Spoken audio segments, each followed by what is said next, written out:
Este mes de abril podría ser el más seco de la historia de España. Hasta ahora, abril está siendo extremadamente seco en nuestro país y difícilmente podemos echar mano del refrán "en abril aguas mil". El mes tradicionalmente más lluvioso de la primavera está decepcionando a los hombres del campo y a los ganaderos. La sequía se está agudizando y las previsiones no son nada alentadoras, lo cual hace pensar que llegaremos al verano con una crisis del agua en muchas comunidades autónomas.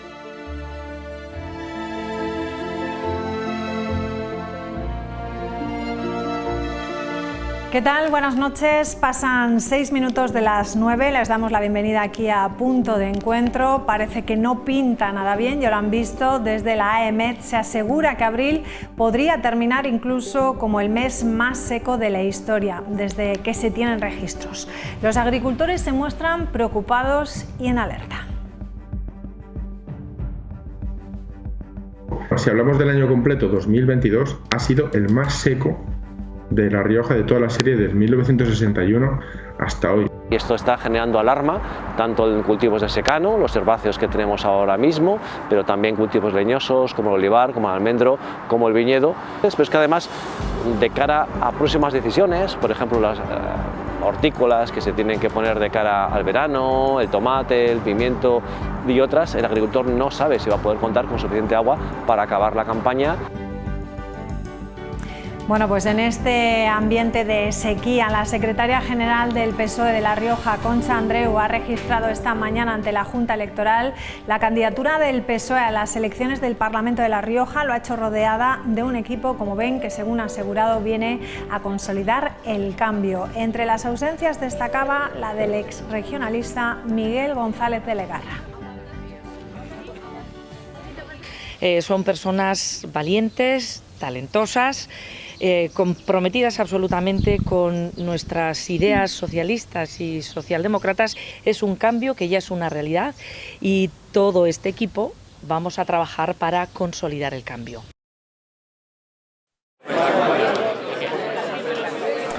Bueno, y en un encuentro con representantes de la economía y de la sociedad riojana, el candidato popular a la presidencia del Gobierno de La Rioja, Gonzalo Capellán, ha presentado sus propuestas de futuro para esta región. Lo ha hecho bajo el título "Hagamos florecer La Rioja". El candidato popular se ha comprometido a trabajar para ser el motor del cambio que la comunidad, ha dicho, necesita de la mano de todos y a través de una gestión eficaz de la que carece el Gobierno de Concha Andreu. Un reto que es además un compromiso con toda la sociedad y con toda La Rioja y con todos los riojanos. Ayudar desde el Gobierno a construir un futuro mejor para La Rioja. Y hablaremos también de un salón. 17 empresas agroalimentarias riojanas participan estos días en Madrid, en este Salón Gourmet, la feria de alimentación y bebidas de calidad más importante de toda Europa. Todas ellas han acudido de manera agrupada en el stand de la Consejería de Agricultura y Ganadería. Allí se ha celebrado también el primer concurso de pinchos gourmet de La Rioja, en el que han participado cocineros de todo el país. El único requisito, utilizar un ingrediente de aquí, de La Rioja. El primer premio ha sido para el vallisoletano José Antonio Guerrero por su pincho El Riojanito, y el segundo para Quique Fernández, delantal de oro del concurso de pinchos de La Rioja. La feria para los participantes está siendo de lo más productiva. Una cucharita. Sobre todo distribuidores es lo que estamos buscando aquí. También viene cliente minorista, pero distribuidores. Y luego zona, estamos abiertos a todas las zonas de España, lógicamente, incluso en Europa y demás. Han venido de Sudamérica, de Japón, de China y luego pues de España, pues de casi todas las comunidades autónomas se han acercado un poquito a conocer el aceite de La Rioja. Bueno, y estas que van a ver son las amenazas que ha recibido una de las familias de las niñas presuntamente violadas el pasado domingo de Semana Santa aquí en la capital. El Día de La Rioja ha tenido acceso a los mensajes que recibió uno de los allegados de las niñas. En este mensaje recibido por redes sociales se puede leer literalmente, aquí lo vemos: bocazas, te quemamos nosotros a ti, como les pase algo, la has cagado. Ya en su interior podemos leer también que el entorno de la víctima recibe otro mensaje. Tu hermana, dice en ese mensaje, se ha chivateado a la policía y avisado de las consecuencias que eso podía tener. La Policía Nacional está investigando las amenazas para localizar al autor, donde se habla de matarlas incluso.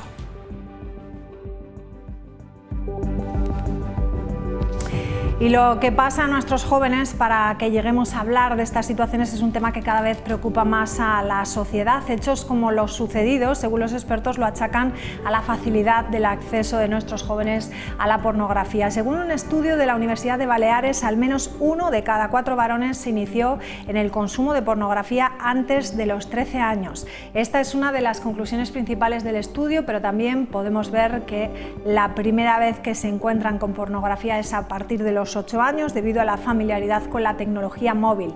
La edad media del inicio del consumo es en hombres a los 14 años y en las mujeres a los 16. Y también podemos decirles que el 76% de los hombres y el 35% de las mujeres comienzan a ver pornografía antes de los 16 años. Aquí lo vemos. ¿Y cómo llegan los jóvenes a la pornografía? Bueno, pues la mayoría podríamos decir que lo hacen por casualidad, mirando por internet sin buscar un 45% de los hombres, 34% de las mujeres, buscando por internet un 33% en los hombres, ayudado por amistades un 62%, un 25% en las mujeres y de otra manera un 13%, un 5% en las mujeres. Bueno, ¿cuáles pueden ser las consecuencias? ¿Cómo les afecta? Pues el acceso de los menores a la pornografía puede tener consecuencias negativas en su desarrollo personal y también en la forma de entender la sexualidad. Por otro lado, su consumo aumenta el riesgo de exposición a contenido violento o degradante, y es importante recordar que la exposición a pornografía infantil es un delito grave y que puede ser traumático y afectar de manera significativa a la salud emocional de los menores. ¿De qué forma podemos prevenirlo? Bueno, pues poniendo límites en el uso de internet, establecer un control por parte de los padres, una educación sexual responsable y diálogo y comprensión con nuestros hijos. Bueno, pues estas son algunas de las cosas que hemos sacado de ese estudio de una Universidad de Baleares, pero vamos a hablar de ello y lo vamos a hacer para que nos lo confirmen los propios profesionales. Hoy vamos a hablar de ello, lo vamos a hacer con la sexóloga Carmen Corredor, que ya está aquí con nosotros. ¿Qué tal? Muy buenas noches. Buenas noches, María. Bueno, le hemos llamado a los profesionales porque todos, cuando vemos estas cosas que han pasado en las últimas semanas, podríamos decir, aquí en nuestra comunidad, achacan a lo que es la visión del porno como principal causa de ello. Yo no sé hasta qué punto es eso cierto o podría ser cierto. Mira, todos los datos que has estado poniendo de las universidades, que están muy bien porque las universidades ahora se están implicando mucho en hacer estudios de este tipo, ¿no? Entonces, esta es de Valencia, los hay de Baleares, los hay de muchas universidades. Y te lo están diciendo todos los estudios, ¿no? Que el porno, la visión del porno está creando mucha violencia y la violencia se está viendo en los comportamientos. Yo cuando el otro día ha salido la noticia esta de los 12-13 años de las chavalitas, o sea, ahí hay una consecuencia directa de estar viendo mucha pornografía y querer imitar esos comportamientos.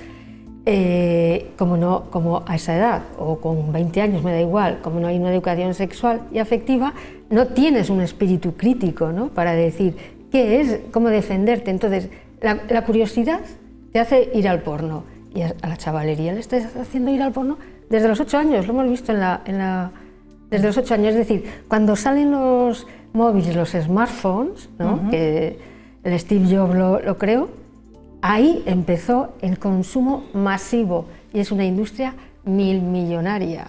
Eso no hay quien lo pare. Entonces tiene unas consecuencias, ¿no? En unos comportamientos muy violentos y poco deseados. Bueno, ya lo ves, esto ha sido tal cual. Esto se repite continuamente, la violencia a las niñas, a las mujeres, es continuo. O sea, esto hay que pararlo algún día. Hay que parar esta violencia, esto no puede ser, y además con amenazas, ¿no? Sí. ¿Y entonces cómo podríamos dosificar o saber cuándo una persona está preparada o a qué edad está preparada para consumir la pornografía? Hombre, cuando eres una persona adulta Tú como persona adulta o yo podemos decir esto me gusta, esto no, o lo veo o no lo veo. Y lo veo y puedo tener un espíritu crítico. Tú me contarás a los 14 años qué espíritu crítico hay. Hay una curiosidad, ¿no? O sea, hay una curiosidad. Antes eran las revistas de papel, el Playboy, y ahora son la tecnología, Internet, redes sociales. Y además, como la gente a esta edad, el grupo es muy importante, se alimentan. Yo veo, es que lo veo, enfrente de jesuitas hace poco, en la calle de Duques de Nájera, les veía 2 chavalitos y una chavalita de 14 años estaban viendo el porno. Mamá, mira, tal. Y ella estaba expectante porque ella también quiere pertenecer al grupo y quiere hacer lo que hacen sus compañeros. No hay... ¿Qué espíritu crítico tienen?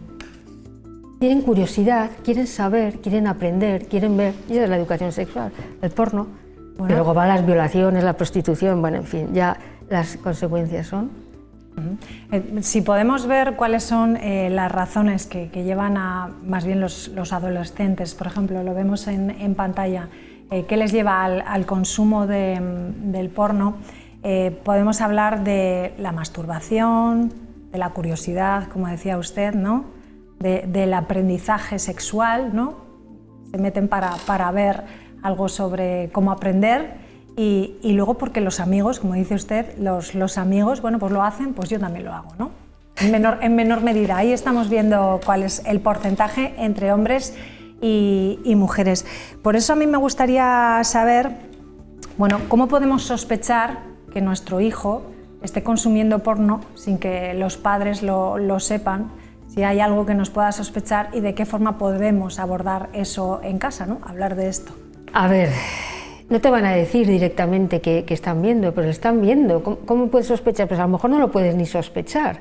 Pero lo que hay que hacer, vamos a ver, en las familias lo que hay que hacer es romper el silencio. Eso para empezar. Digo la familia y la escuela, hay que romper el silencio y hay que empezar a hablar. Pero no a ver si estás viendo porno, que mucho antes tienes que empezar a hablar. Tal, ¿qué pasa? ¿Qué ves? ¿Qué te gusta? ¿Qué quieres? ¿Qué necesitas? ¿Qué quieres? Curiosidad. Tienes que ir dándole respuestas a esa curiosidad infantil y juvenil. Tenemos que empezar a hablar de la educación sexual. ¿Cuál sería una edad para empezar a hablar de educación sexual con nuestros hijos? Yo he hecho educación sexual desde la primaria.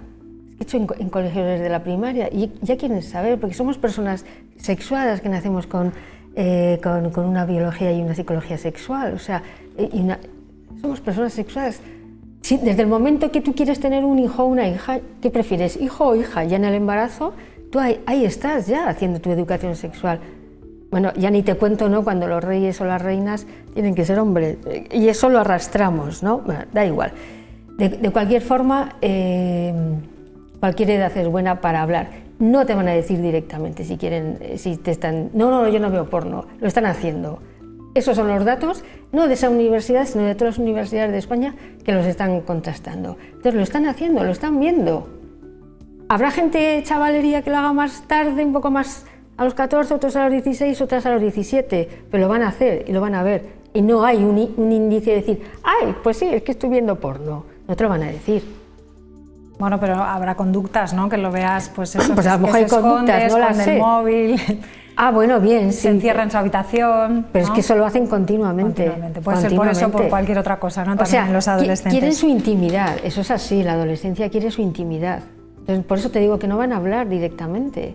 Porque ya tenemos que ser nosotros, ¿no? Los que no te quepa duda de ello.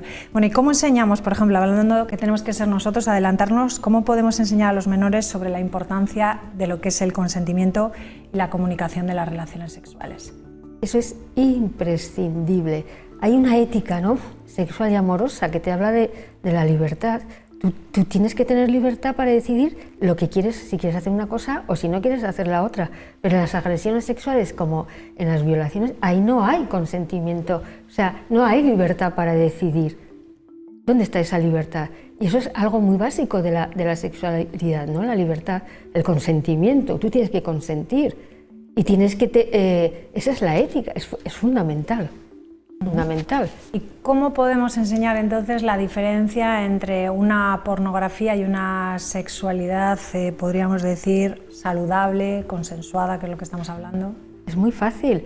O sea, es que eso me recuerda... Bueno, pero es muy fácil porque usted lo sabe, pero unos niños que todavía no están formados no lo van a saber, ¿no? Hazme la pregunta otra vez, perdona. La pregunta sería, ¿cómo enseñamos a los menores a diferenciar entre lo que es la pornografía y una sexualidad pues consensuada, saludable? A ver, lo primero que hay que hacer es...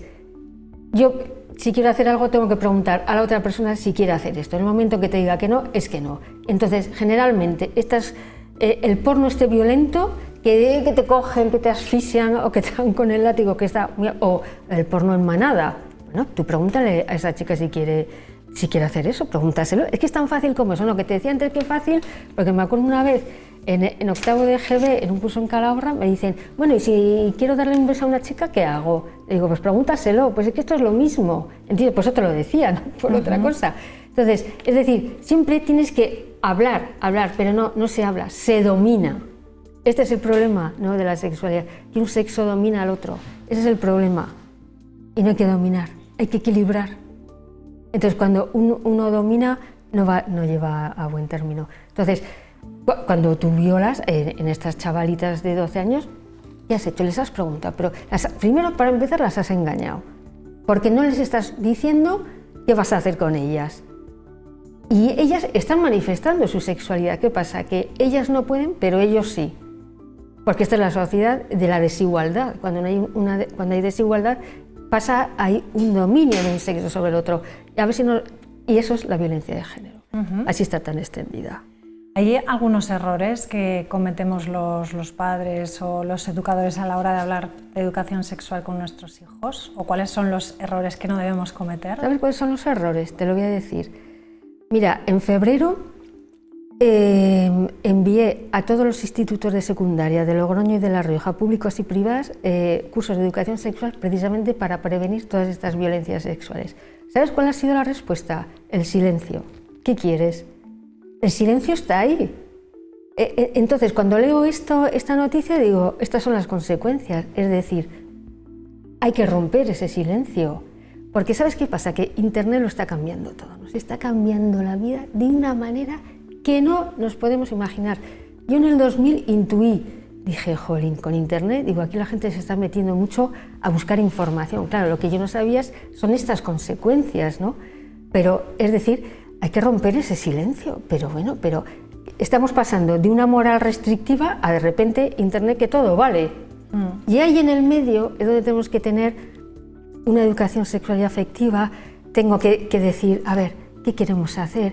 Vamos a hablar de relaciones, lo que has dicho tú, saludables, responsables, consentidas, la identidad sexual, las diversidades, biografías sexuales, la igualdad, que es que son cosas fundamentales. Pero es que hay un silencio. ¿Qué quieres hacer con un silencio? Y luego quieres que los padres o las madres hablen con la chavalería. Bueno, me sorprende porque además en todas las tertulias, cuando se habla de esto, yo creo que todo el mundo coincide en que lo importante es la educación sexual, ¿no? Que incluso algunos abogan porque haya educación sexual, una asignatura en el propio colegio. Me llama la atención que usted haga ese llamamiento y que no tenga respuesta, ¿no? No tiene. El silencio. Vivimos en una sociedad sexofóbica, es decir, hay un miedo, ¿no? La sexofobia es un miedo al sexo. Pero curioso, en Internet sí, porque en Internet no tienes una implicación directa, ¿sabes? No hay una implicación, no hay una intimidad. Lo que se rompe en Internet es la intimidad. ¿Qué pasa? Que la sexualidad es intimidad. Tú estás con una persona real y tienes ahí intimidad. Esas son las relaciones sexuales, eso es la sexualidad, intimidad. Sobre todo la intimidad, que eso se rompe de manera virtual. Por ejemplo, puede haber una persona que puede tener un orgasmo a nivel virtual y luego no lo tiene a nivel real, ¿entiendes? O sea, lo virtual está tan de moda que ya nos han puesto la cabeza. Una cosa es lo virtual y otra cosa es la inteligencia emocional. Y esa inteligencia emocional de la que carecemos es la que nos tenemos que responsabilizar y educar. Habla, empatiza. O sea, la violencia de género es porque no se empatiza con las mujeres.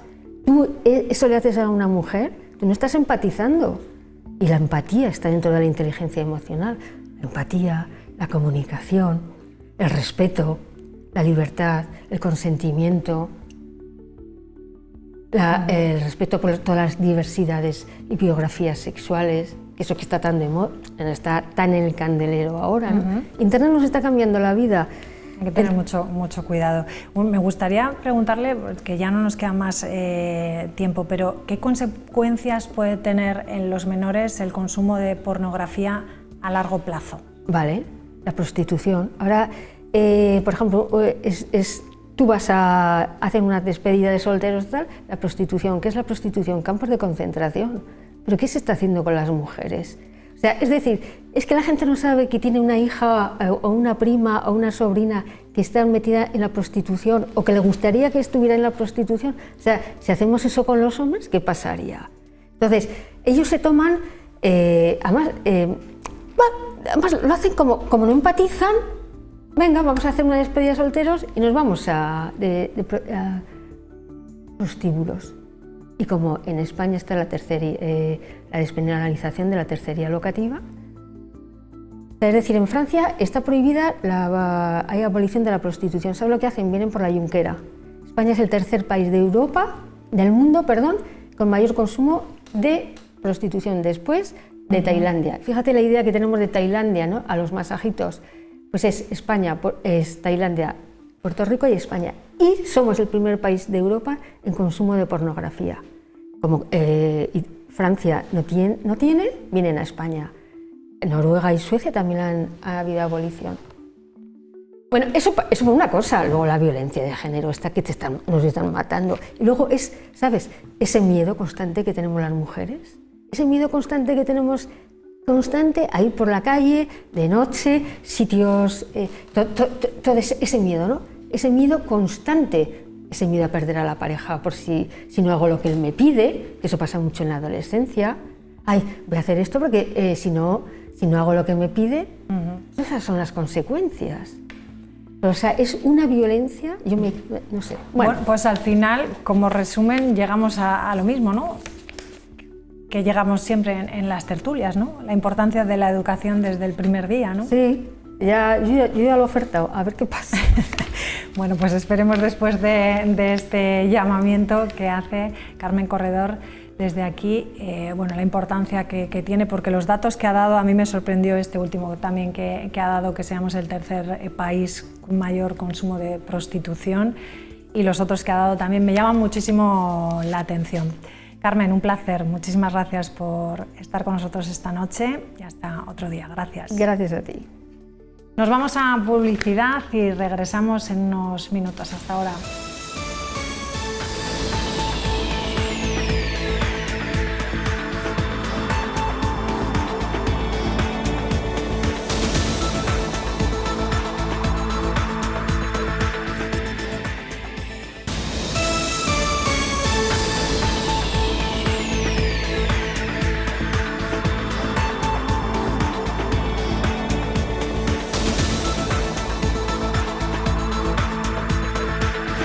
Bueno, pues vamos a saludar ya a los tertulianos de esta noche. Isabel Zarbe, ¿qué tal? Buenas noches. Buenas noches. Bienvenida. Juan Nieto, Emilio Montalvo, ¿qué tal? Muy buenas noches. Buenas noches, María.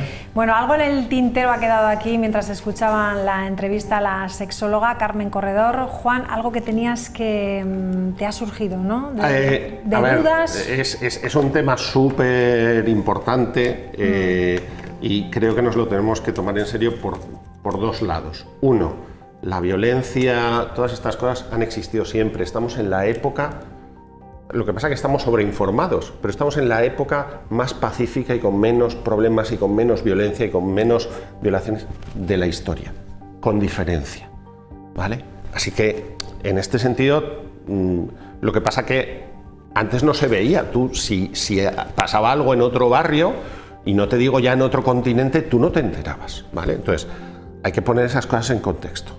Lo siguiente es que efectivamente Internet y el uso de Internet, de determinadas cosas que están pasando en Internet, nos las tenemos que tomar en serio y no descargarlas en los padres.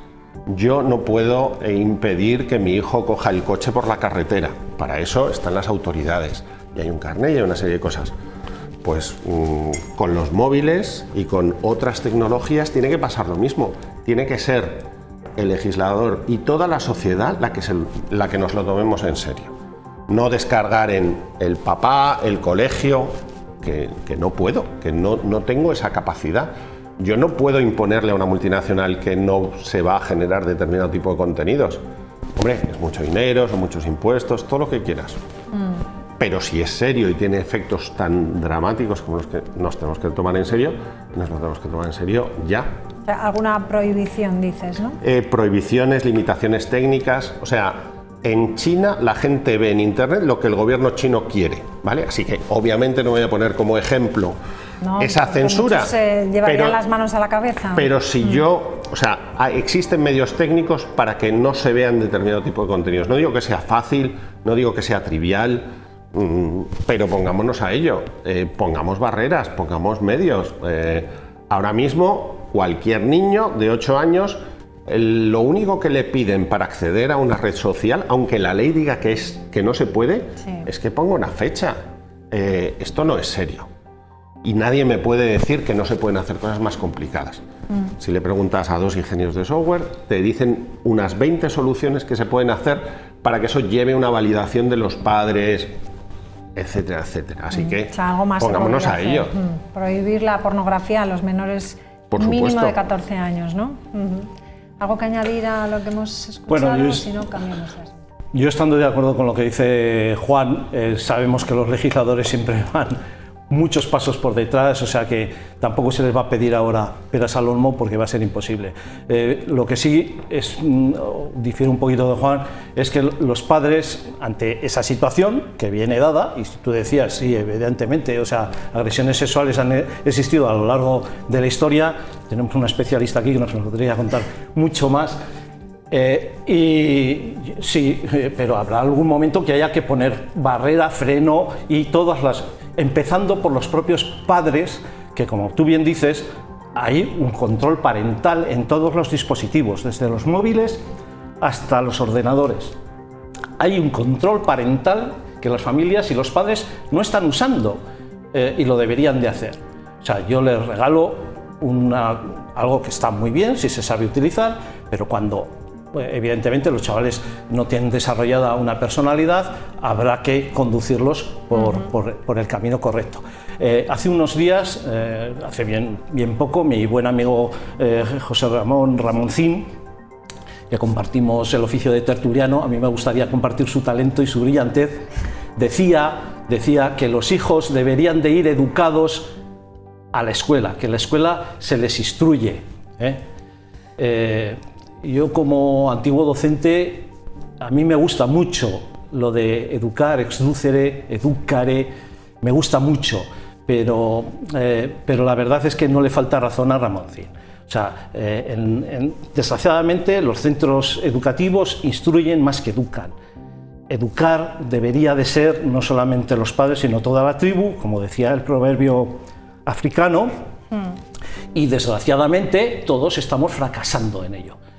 Y no olvidemos que la psicología evolutiva, de la cual no ha hablado la señora Corredor, lamentablemente, lo que sí nos dice hoy en día es que la madurez se alcanza muy tardíamente y que los padres tienen cada vez menos tiempo para educar y formar esa personalidad, porque entramos en la preadolescencia y aunque tenemos gente o niños más inmaduros, menos formados, y sus personalidades están todavía muchos pasos por detrás de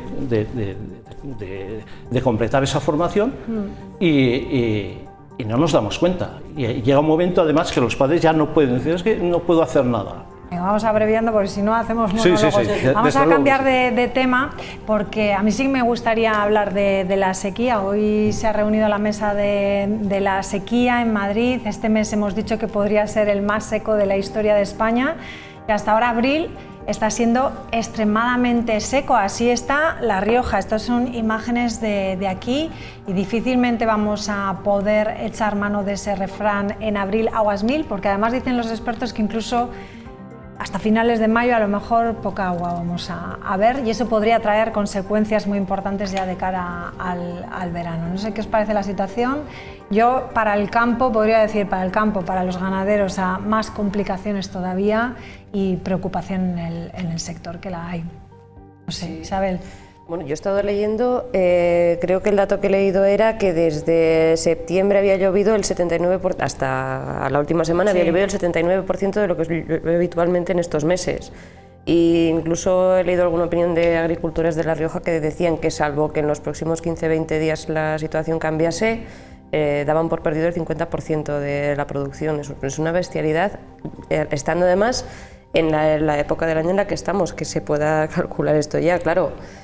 De momento yo lo que he visto de predicciones meteorológicas tampoco pintan bien en ese sentido. Llevamos muchos meses en los que prácticamente no ha llovido. Sí, da la sensación de que ha llovido porque ha estado gris y porque ha caído algo, pero no, sí, no hay nubes, pero no llegan con agua, ¿no? Claro. Juan. Bueno, en este caso yo creo que nos lo tenemos que tomar muy en serio y saber que esto es un tema a medio y largo plazo. Es decir, en España se pierde agua en las redes de distribución en cantidad, pero otra vez pues es muy fácil echarnos la culpa a los ciudadanos, ¿vale? No, oye, ahorra agua. Dices, bueno, que la que se va por las tuberías yo no la puedo ahorrar. Y lo mismo pasa con el tipo de cultivos que tenemos, con el tipo de producción agraria que tenemos. Esto no va a ir a mejor, entonces tenemos que planteárnoslo seriamente como lo hacemos. Por ejemplo, a mí me sorprende que todavía nadie en España utilice las aguas grises dentro de su casa, ¿vale? Esto es una pequeña inversión, claro que individualmente pues nadie quiere hacer porque tampoco le obtiene retorno y probablemente la mayor parte de la gente no sepa lo que es, así que le pregunten a Google o a ChatGPT qué son las aguas grises, pero tiramos un montón de agua que cuesta un montón de esfuerzo tener y nos lo tenemos que plantear que esto no es sostenible. Llegaremos a la sequía de 1995. En esos años a mí me tocó, por ejemplo, en Bilbao, las restricciones de agua por la mañana, al mediodía, por la noche. Y es duro, ¿no? Uno no sabe cuánto usa el agua hasta que no te lo quitan de las manos. Hombre, la sequía en España es, si yo digo pertinaz, ¿qué decimos después? Sequía, ¿no? He traído un de esto de la Codorniz de 1976. Sequía ha habido en este país desde 1850 que se recuerda, que ya pedían en Alicante y Murcia que no iban a salvar los cultivos, y el Faro de Cartagena ya publicaba lo de la pertinaz sequía. O sea, y a pesar de que tenemos 1.200 pantanos, grandes pantanos y embalses en España, eso, no sé, la pertinaz sequía seguimos teniendo la mayor, aunque esta va a ser la mayor, no. La mayor se produjo en 1943-45. No he dicho que he dicho la que he vivido yo. No, pero es que entonces, la que me tocó a mí, entonces Madrid se quedó sin agua de uso de boca. Sí. Incluso afectó a fábricas y el ferrocarril.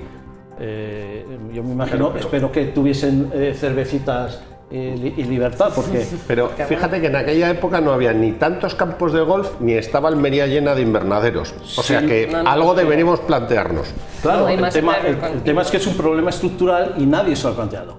En 2017 la Universidad de Alicante estableció 10 puntos que había que tratarlos con premura. Decían, primero, concienciarse del problema, que no estamos concienciados. O sea, mejorar la gestión del agua. Insistía Miguel Ángel Viñas, el famoso meteorólogo, decía que aquí hay mucha permisibilidad, etcétera, etcétera. Lo estamos viendo recientemente con el caso de Huelva. Elaborar un nuevo plan hidrológico, que el que existe es de 2001. Este plan hidrológico ya fue un desastre, o sea, desde el minuto cero ya fue un desastre, porque la cuantía económica de las desalinizadoras era ridículo, o sea, no eran viables, o sea, ya desde aquel momento esas soluciones tecnológicas no las había. Bueno. Como decía, evitar la sobreexplotación agrícola, o sea, hacer uso responsable del agua, lo que decía Juan, afrontar la cuestión del precio del agua, que es un tema que nadie, ningún gobierno se atreve ni por supuesto ni las comunidades autónomas ni los ayuntamientos se atreven a afrontar. También hablaba de tener en cuenta a los científicos, que no se les ha tenido en cuenta, las soluciones que estos aportan y, por supuesto, pues la tecnología. De todas esas cosas van a tener que empezar a tomar buena nota porque va pasando el tiempo y el agua no llega. También va pasando el tiempo y poco a poco nos vamos acercando a las elecciones. Hemos visto esta mañana al Partido Socialista presentando su candidatura en la Junta y han ido al Parlamento, a la Junta Electoral. El Partido Popular también ha realizado otro acto sobre economía. Poco a poco se van definiendo lo que son las candidaturas y se van también desmarcando otras formaciones políticas. Hoy hemos sabido que La Rioja en Marcha y Ganar La Rioja no se va a presentar a los comicios del próximo mes de mayo. Y ayer José Manuel Zúñiga, por ejemplo, también hablaba sobre su retirada, Alianza Verde, del ruedo político. Hablaba también del bloqueo que le han hecho desde Izquierda Unida y Podemos. Alianza Verde decidía, por lo tanto, llegar a un acuerdo en Madrid para no dividir las izquierdas, no presentarse. Vamos a escucharle. Desde Alianza Verde, a nivel nacional, estamos en todas las coaliciones donde ha estado Podemos, Izquierda Unida e incluso donde no ha llegado al acuerdo con Izquierda Unida, nos hemos hecho la coalición con Podemos. Entonces tendrán que ser las personas que han excluido a Alianza Verde, porque no han excluido a José Manuel Zúñiga, han excluido también a Alianza Verde. Ellos verán, yo creo que pierden más que ganan, porque muy satisfecho.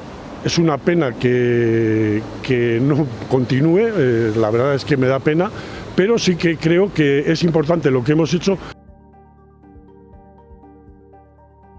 Bueno, pues eso, que poco a poco se van desmarcando unos, ¿no?, del ruedo, las pequeñas formaciones que no han conseguido lo que tenían que conseguir. Claro, es que la mayor parte de la gente no lo sabe, pero al final presentarse a unas elecciones tiene un montón de barreras, ¿vale? Es decir, los partidos que están, obviamente no parece que les estimule mucho que haya más participación y que haya nuevas ideas y que haya nuevas aportaciones, así que hay un montón de dificultades y si queremos que esto cambie, pues obviamente habría que hacer cosas en esa línea. Y en cuanto al señor Zúñiga, pues hombre, cuando uno rompe los pactos y no cumple los pactos, pues lo normal, espero que no esté muy sorprendido, o sea que me parece un señor muy majo, pero si uno no cumple los pactos, pues... Yo creo que se lo esperaba ya. Tampoco se ha mostrado muy sorprendido, yo creo que ya lo tenía en mente. Oye, antes de pasar a Seventina, sí que me gustaría hablar del Salón Gourmet. Nuestra compañera Carla Martín ha estado allí y nos va a contar un poco qué es lo que ha sucedido. Vamos a ver. Penúltimo día de Salón Gourmet con sensaciones encontradas entre los empresarios riojanos que están ubicados, como ven, en un stand amplio y vistoso, pero que se encuentra en un pabellón por el que no pasa demasiada gente. Nos encontramos en el número 7, justo enfrente del pabellón 8, donde esta misma mañana se ha celebrado el primer concurso de pinchos riojanos. Y con esto tiene que ver precisamente la principal demanda de los responsables comerciales con los que hemos hablado, que la próxima vez se centralice en un mismo lugar toda la promoción de La Rioja. A pesar de ello, están siendo días de mucha actividad, de muchas reuniones con profesionales del sector españoles y también extranjeros, especialmente del resto de Europa. Una cucharita, movimiento, muchachos. Al estar en el último pabellón y al final del último pabellón ha costado un poquito, pero bueno, lo importante al final es que la calidad de esos contactos sea buena. Sobre todo distribuidores es lo que estamos buscando aquí. También viene cliente minorista, pero distribuidores. Y luego zona, estamos abiertos a todas las zonas de España, lógicamente, incluso en Europa y demás. Han venido de Sudamérica, de Japón, de China y luego pues de España, pues de casi todas las comunidades autónomas se han acercado un poquito a conocer el aceite de La Rioja. Bueno, pues a mí me gusta que se hable así, que surjan de nuevo después de toda la pandemia, ¿verdad? Que estos salones vuelvan a tener vida y que produzca pues sí, tanto movimiento, es importante. Es fundamental porque además es una herramienta súper potente que tenemos. Allá donde vamos, en este sentido, es fácil triunfar y poner en valor esa producción, ese campo y todas estas cosas tiene mucho sentido en una propuesta económica que al final aporta valor. Es decir, además de los agricultores, hay diseñadores que diseñan el packaging, hay industria que hace botellas, o sea que hay, bueno, ahí sí que nos jugamos un montón y está muy bien que eso luzca. Pues hombre, son 17 empresas agroalimentarias y uniendo una cosa con la otra, enlazando lo de la sequía también va a afectar, a estas empresas y sobremanera.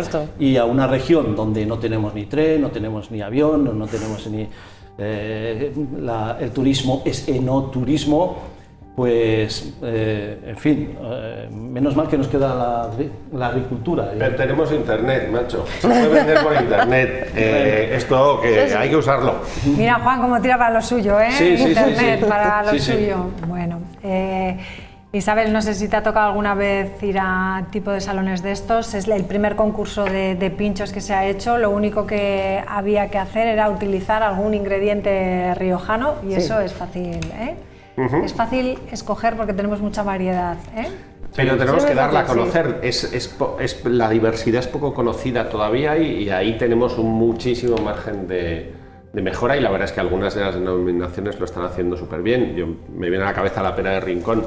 Todavía es muy poco conocido en casi todos los sitios. Sí, pero poco a poco va haciendo. Pero están haciendo un trabajo enorme, sí. Están aumentando la superficie de producción, innovando en la manera de distribuirlo, de asociarlo a alimentación sana, un montón de cosas que espero que les haya ido muy bien.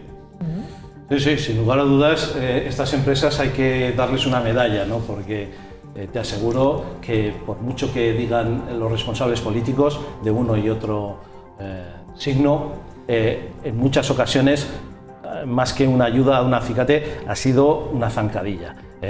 Vamos a recordar el asunto de Frutas Rioja, que tuvo que irse al otro lado de la frontera, a Navarra, donde está nuestra consejera. ¿Es Navarra nuestra consejera? No, nuestra consejera de Agricultura. Es andaluza. Es andaluza. Pero bueno, estuvo en Navarra trabajando. Estuvo en Navarra. Bueno, Isabel también y la queremos.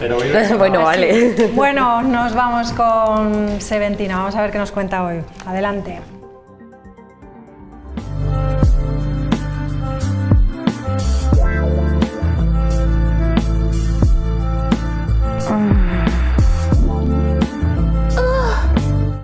Hola, soy Seventina, tengo 69 años y a mi edad también es posible disfrutar de los momentos íntimos. Que no te engañen, a todas nos gusta disfrutar en pareja, sentirnos deseadas. Y no importa la edad, que no te lo cuenten. Ven a La Rioja y siéntete libre, capaz de todo. Los sábados aquí en Logroño son para alegrarse el... Vale, hemos terminado. Muy bien, Seventina, gracias. Volveremos a contratarte para futuros anuncios. Gracias, ha estado bien, ¿no? Sí, fenomenal, Gracias. muy bien. ¿Para cobrar? Sí, tranquila, pase por producción. Voy.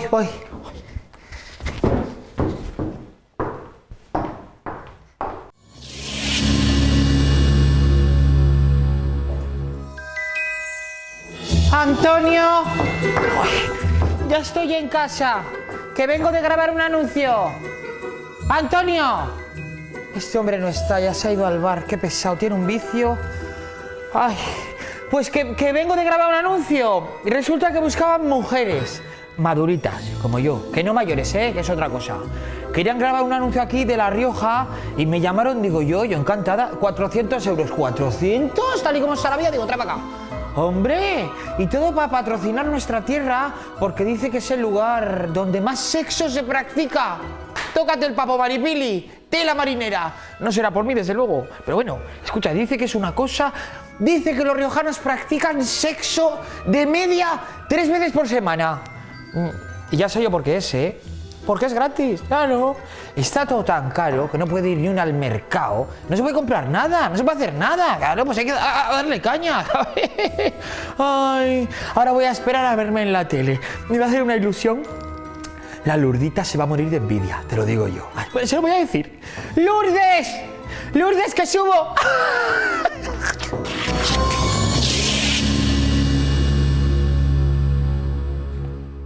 Oye, a mí me ha asombrado ese informe, pero a lo mejor es el buen vino que tenemos, ¿no? Puede ser. El buen vino, el buen humor, todo un poco. Sí, oye.